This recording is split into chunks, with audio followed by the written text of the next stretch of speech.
దరిద్రం ఎన్ని ప్రయత్నాలు చేసినా మారని జీవితం. పూజలు చేస్తున్నా ఫలితం కనిపించకపోవడం. అమ్మవారిని నిజంగా శరణు వేడితే పేదరికం పూర్తిగా తొలగిపోతుందా? ఈ ప్రశ్నకు సమాధానమే ఈరోజు మనం చెప్పుకోబోయే కథ. ఇది లక్ష్మీనారాయణన్ గారి జీవితంలో జరిగిన ఒక నిజమైన అద్భుత సంఘటన. కనకధారా స్తోత్రం ఒక మనిషి జీవితాన్ని ఎలా కోటీశ్వరుడిగా మార్చిందో తెలిపే సాక్ష్యమే ఈ కథ. ఒకప్పుడు లక్ష్మీనారాయణన్ గారి కుటుంబం చాలా సంపన్నమైనది. భూములు, ఆస్తులు, గౌరవం అన్నీ ఉండేవి. కాని కాలక్రమేణా అన్నీ పోయాయి. కుటుంబం తీవ్ర పేదరికంలోకి జారిపోయింది. లక్ష్మీనారాయణన్ గారు ల్యాబ్ ఇంజనీర్గా పనిచేస్తున్నారు. నెల జీతం కేవలం 180 రూపాయలు మాత్రమే.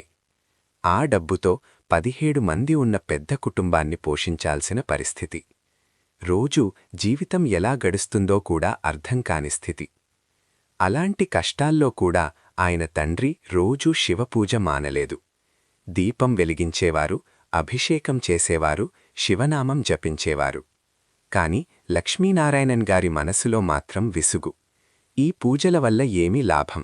ఇంత పేదరికంలో దేవుడిని పూజించడమెందుకు అనే ఆలోచనలు కలిగేవి. అప్పుడు వారి జీవితాన్ని పూర్తిగా మార్చిన మలుపు వచ్చింది. కంచి కామకోటి పీఠాధిపతి పరమాచార్యస్వామివారు ఒక శుక్రవారం రోజు వారి ఇంటికి వచ్చారు. పూజ గదిలో శ్రీచక్రాన్ని ప్రతిష్ఠించారు. మొదట్లో లక్ష్మీనారాయణన్ గారు స్వామివారి రాకను పెద్దగా పట్టించుకోలేదు. కాని మనసులో కలవరం మొదలైంది. చివరకు స్వామివారిని దర్శించుకోవడానికి వెళ్లారు. అప్పుడు స్వామివారు చెప్పారు, పేదరికం పోవాలంటే కర్మ గురించి తర్కించడం మానివేయి.